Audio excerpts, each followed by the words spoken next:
Tonight on Reel to Reel, we examine the issue of abortion with the officials of a hospital that has changed its policy. And with a woman who helped to make a difference, and also with another woman who has turned her life around after having an abortion.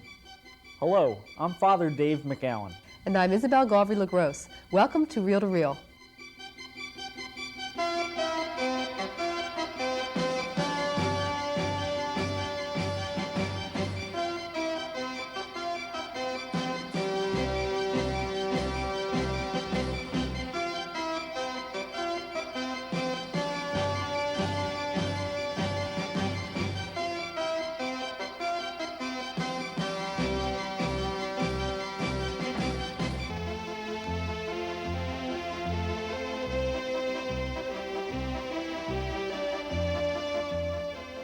Good evening, everyone. Our show this evening will be an extended Crosstalk segment, with the focus being on abortion. Joining us will be several people who are involved with this issue from different angles. Our first guest this evening is a woman who has very strong feelings and convictions regarding abortion because she's had one. Her name is Lee Willis, and she's a member of a group called Women Exploited by Abortion, or WEBA, and she's here tonight to share with us her story. Lee, welcome to Reel to Reel. Thank you. How is it that you came to have an abortion? Okay, when I was about 19 years old, I up to that point had led a pretty rebellious life and had joined the Navy in search for getting my life together. And I didn't get it together, and I ended up getting pregnant. And I went to my higher officers and asked for their support and was basically told that I would be a disgrace to the military, but that it was my choice whether I would stay in or get out. At that point, I didn't want to disgrace anyone, so I chose to get out. I had every intention of keeping the baby. It was, even though it wasn't how I planned on becoming a mother, I had always wanted to be, and I just assumed that I would go on and raise this child. Through a series of events, I ended up going back to Boston, where I had quite a few friends. I called home and asked for the support of my family. But at that kind of time in life, it's not easy to make rational decisions, and they were concerned about me, and they asked that I consider abortion, which up till that point they had always been against that. I feel partially that they had been duped by the media. You know, that legally abortion had just recently been legalized, so that says that it's okay. So I think it was a confusing decision for them to have to make. I turned to friends, and they felt that I was too young to bring up a child, that it would be too much of a burden. I probably would become a child abuser as I felt more and more burdened down with this young life. So by this point, I was about 19 and a half, well, I was about 19 weeks pregnant, I guess, by that point. And I was becoming very desperate. I was finding myself back on the streets. I had, I guess, overstepped my bounds with a lot of friendships, so I had ended up with nowhere to stay. So I went to a medical van that was in Boston and met a nurse there who told me that she knew of a doctor who could squeeze me into his already very busy schedule to have an abortion. But she said, you know, first thing was to have an exam and find out how far along I was, at which point we found out that I was about 19 and a half weeks pregnant. So the next thing I knew, that's what I was doing. I was going in to have the abortion done. Mm-hmm. Now, as a member of WEBA, I am sure that you have encountered this sort of attitude before. How can you say that you were exploited when ultimately the decision was yours? Okay, first of all, during that time, I had sought out other types of alternatives. And at that point, the only other alternative that I found available was a place that would help me out if I would give the child up for adoption. And all of the information that I received on adoption from friends was that people who adopted were horrible people who just wanted to use this child, which I now know is not true, you know. But I guess, you know, I was young and confused and I believed the lie. Also, I was not given any information at all as to what would take place with an abortion. I was told that it was a simple procedure and that it was a simple solution and there was very little risk. And that's all that I was told. I didn't know that I was going to end up having to go through full labor and delivery. So in that way, I felt exploited. Well, do you think that women are realistic in expecting the medical community to provide them with all the information that they need for their decision? Do you think that too many women are looking upon their doctors as a father figure or someone who can make the decision for them? Well, I feel that women, I mean, if they're going to have the right to choose abortion at all, they definitely should make that choice with full information. The way things stand right now, they don't even have a right to be told the risks or to be told the possible emotional traumas that can take place later, or to be told what stage of development that baby is at in their womb. Lee, what changed for you? You're very different today in your attitudes towards abortion than the day you had your own. What happened? Well, about 6 years ago, I had reached the pits in my life. I had come to a point where I was deeply involved in drug abuse. I had no respect left for myself. And I had come to a point of almost giving up my daughter because I felt that I couldn't raise her. I have a daughter now who's 7.5. And at that time, I knew I had a neighbor who was very sweet and caring. And there was a piece about her that I didn't really understand. In the midst of babysitting for several children, she was always calm and very peaceful. So we had a lot of talks about spiritual things, and I always kind of brushed them off. But finally, we ended up, through my daughter, going to church together one day.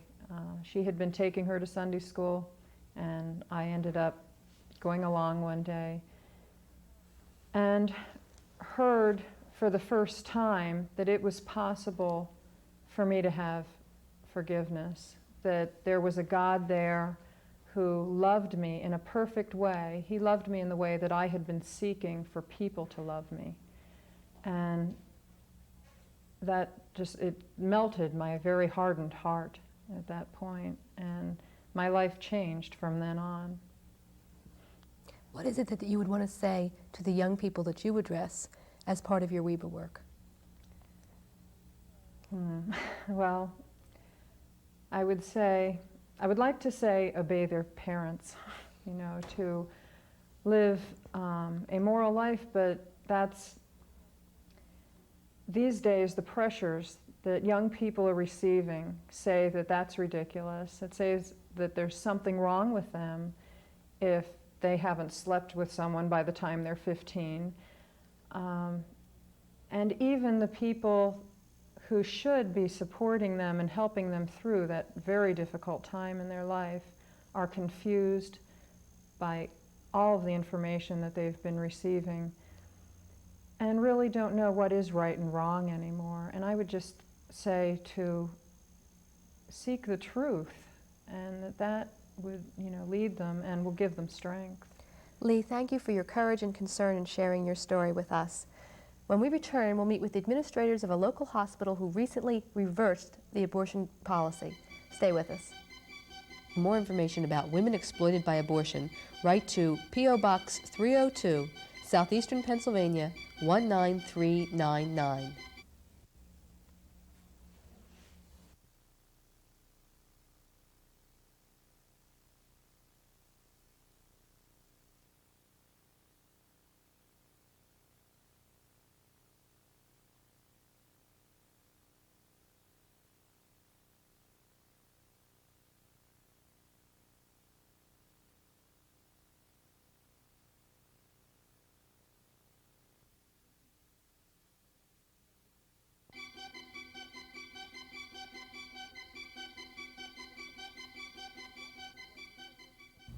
Welcome back.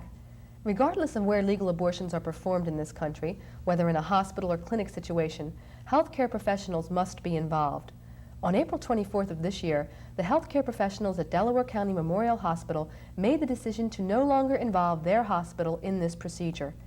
Here to discuss the hospital's history of abortion policy and its recent change are Mr. Thomas Beeman, Executive Vice President of Delaware County Memorial Hospital, and the Reverend George HEWITT, a Methodist minister now entering his second year as Director of Pastoral Services at the hospital.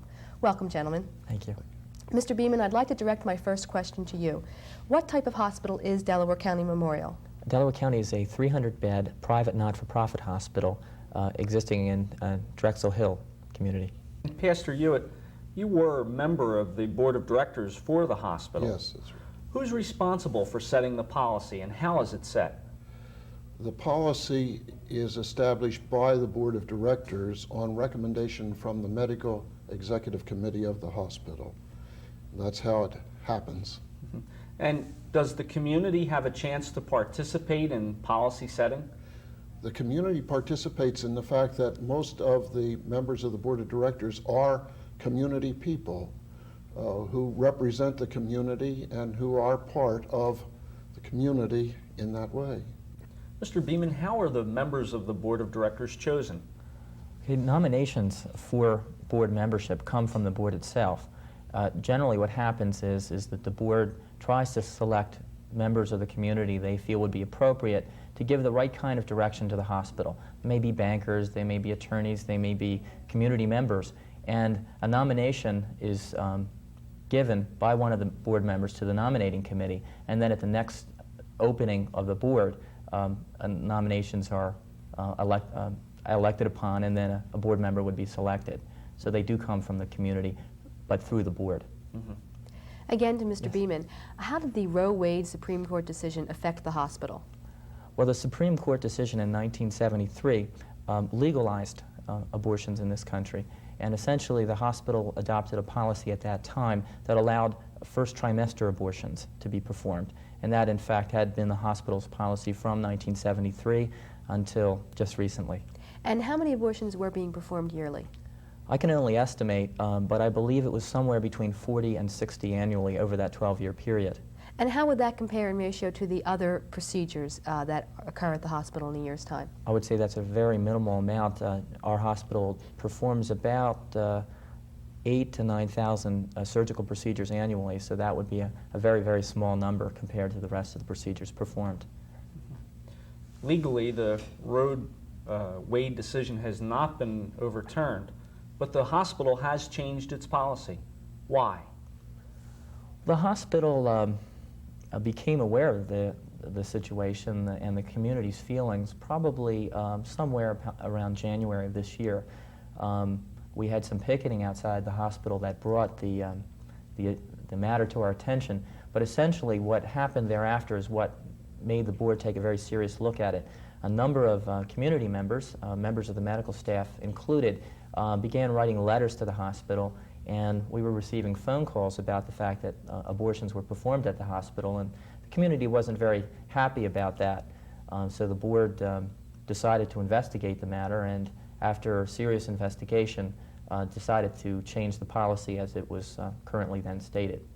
Do you have any idea why the community chose this time to look seriously at what was going on at the hospital? Well, I think a number of things were happening. Certainly the awareness of abortion has been sort of electrified within the country at large. I think it's become an area of discussion very seriously after the last presidential election. What kind of procedure did the hospital follow in changing its policy? It was a very difficult procedure, and I think very rigorously pursued. The board didn't want to make a unilateral decision. It didn't want to just determine policy to react to picketers in front of the hospital. It wanted to find out essentially how the community felt and how the medical staff felt. So two things were done.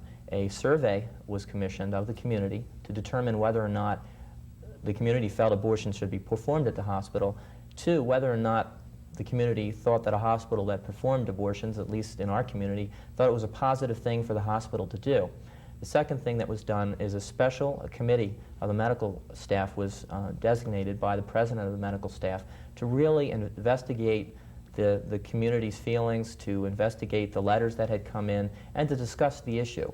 To discuss the issue really as to whether or not it was important for Delaware County to pursue its current course or to change its policy. What was the reaction from the pro-choice groups as compared to the pro-life groups? Well, we heard very little from the pro-choice groups altogether throughout the whole process. It wasn't until about the 2 days before the board made its final decision that any real information from pro-choice came about. Representatives from the hospital met with pro-choice, and subsequent to that, after our decision, there has been some activity from the pro-choice groups, but we heard very little during the decision-making process. And that's one of the reasons why the board gave very serious credence to the pro-life coalition and the pro-life group out in the community. Reverend Hewitt, as both a minister and a director of the hospital, and in your role as the chaplain, the director of the pastoral services, did you feel that you had a special role to play in this controversy? I had been asked to serve on the ad hoc medical committee and to present to the committee the feelings of the religious community concerning abortions on demand. And in order to prepare for that meeting, I met with a number of the clergy throughout the area and studied the social creeds of most of the major denominations or religious bodies. I was able to report to them not one religious body approved of having abortions on demand or in the first trimester, to have people able to have abortions by just merely asking for them. And I so reported that to the ad hoc committee, so that the policy we had been operating on was inconsistent with the social creeds of most religious bodies in the area. So in other words, your role was to reflect the feelings of the community. The religious community, yes, that's correct. Mr. Beeman, you're a Catholic. How did your religious background affect you in your role as administrator and executive vice president of the hospital? Well, certainly it created a little bit of a problem for me in that being a Catholic, I was opposed to abortion on demand being performed at the hospital. But during the process, I think it's important for us to emphasize that my personal beliefs, or the personal beliefs of any member of the board of directors or any members of the medical staff, were put aside. And really what we tried to do is to assess how the community felt, because we're in a community, we're an important part of the community, and how the hospital would continue to exist depends on that community. So we felt that that's where we should go and turn for help in assisting us in determining what was appropriate. Personal beliefs had to be divorced from this, or we could still be arguing now about the issue. Gentlemen, thank you very much for spending this time with us. Don't go away. When we come back, we're going to be talking to one woman who's had a great impact on this issue.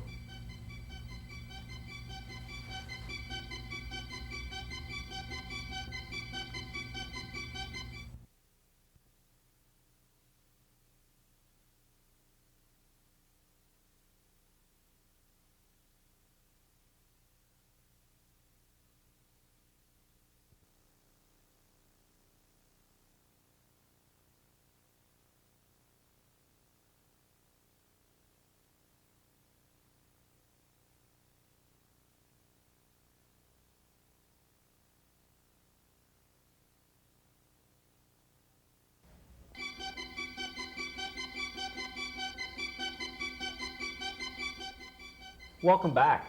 Joining us now is a woman who played an important role in the events at Delaware County Hospital. Her name is Kathy COLL. She's a wife, a mother of 2 children, and she likes to describe herself as a very ordinary person. Welcome, Kathy. Thank you, Father. Delaware County Hospital changed its abortion policy. It said that pro-life picketers brought the situation to their attention, but they said that the main reason that they changed their policy was because of the attitude of the community in which the hospital is located. Is that your opinion as to why things changed? And I've thought about this a lot. My opinion as to why things changed are Three reasons. The first reason is because we prayed, and God blessed our efforts. Second of all, many people cared enough to stand up and speak out for life. They went out to the line. And third of all, there were good people at the hospital who worked and just kept right on working. Mm-hmm. How did you become an activist in the pro-life movement, Kathy? Well, that's a strange term for me. I consider myself a very cooperative and law-abiding citizen, and activist sounds so outside, strange or rebellious even. But I think the word activist is good because for many years, since 1973, as much as I believed that it was a wrong thing to kill unborn children, I wasn't acting that belief out. So that the term is fitting at this point. We commit a lot of our life to acting out our belief. It's not just something that we say is wrong. We're doing what we can to show that also. And what obstacles have you faced personally in pursuit of this goal? I would say the biggest obstacle is the lack of interest, the apathy that people have about this. I without a doubt believe most people are pro-life. They believe that deliberately killing unborn children is wrong. It's not the way to solve any problem.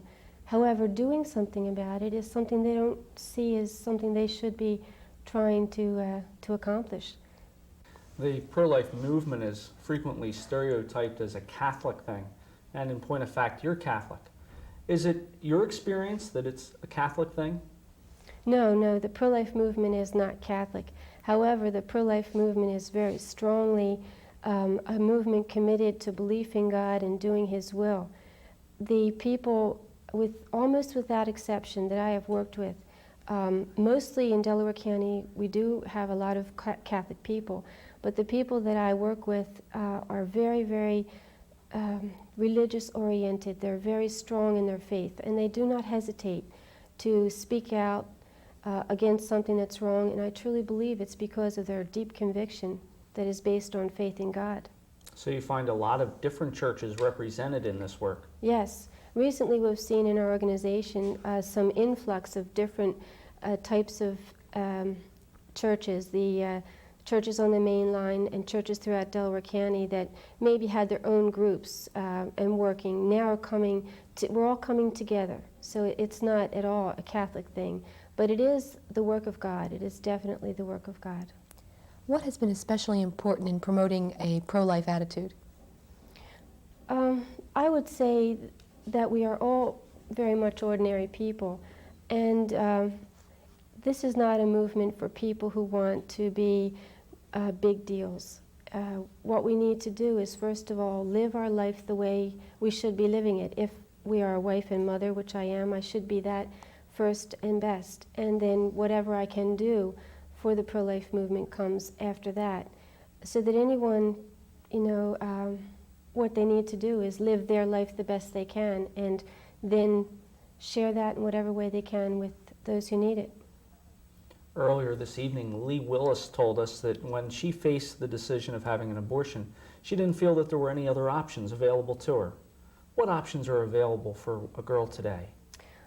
Thank God for the people who are willing to provide not just, that they will do it, but cheerfully provide whatever a woman would need. If a girl needs a place to stay, if she needs money, free medical care, we have clothes, furniture. We can provide, because of the goodness of people, all ordinary people who give what they have, we can provide whatever she needs to choose life. And I think so many of the girls, once they're offered every kind of help, total support, they begin to see slowly that they can do so much for themselves, and not many girls need that kind of in-depth support. But they do need someone to support them in making that choice and befriending them. Is it hard to get hold of these types of support groups and materials? No, in the whole Delaware Valley area there is a hotline that is, you're able to call 24 hours a day, and you will receive whatever kind of help you need. It's so simple, it's just a phone call away. What advice would you have to give to members of our audience who, like yourself, are ordinary people who want to make a difference? I would say to begin to question whether or not life is something that you really value. If it's something that you value, you're willing to make a sacrifice today for it. It's not something that you'll do something about tomorrow. And there are so many small but very, very important ways that a person can help. Just to begin to act very slowly, specifically, and I guess the best way is with others. So I'd say join us. And could you also comment for us, Kathy, on the importance of openness in communication with a family when there is a problem such as an unplanned pregnancy? Yes, it would be wonderful if all the families that we have were strong and able to make right decisions, but there are many hurting families. And the pressures are so great on family today that it's amazing that a family can just stay together. So when a problem comes up, sometimes a family finds it very difficult to handle. I would say that the best thing to do for a family would be to share their concerns with someone else to get some support. And if for any young person who needs help, if they aren't getting the help that they need from their family, to call the hotline number, which is 626-4006, and receive support. And of course, the family would also receive support through that way. Thank you for sharing your concern with us tonight, Kathy. We'll be back in a moment, so don't go away. If you'd like more information on pro-life activity in your area, or would like to comment on tonight's show, contact us here at Reel to Reel, room 907, 222 North 17th Street, Philadelphia, PA 19103.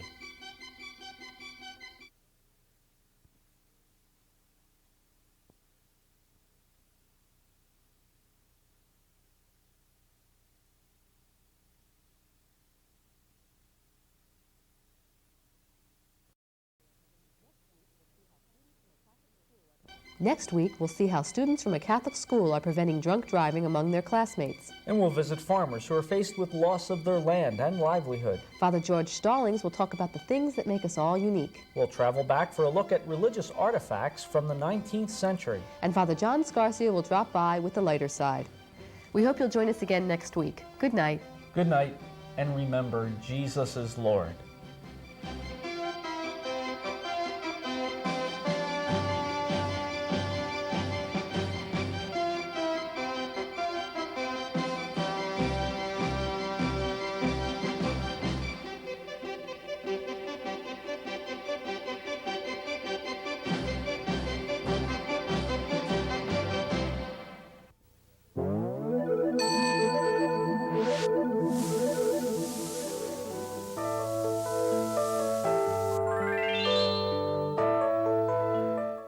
The House of Charity in South Jersey helps the mentally and physically handicapped, the young, the old, the ill. Support the House of Charity. Touch someone's life with love.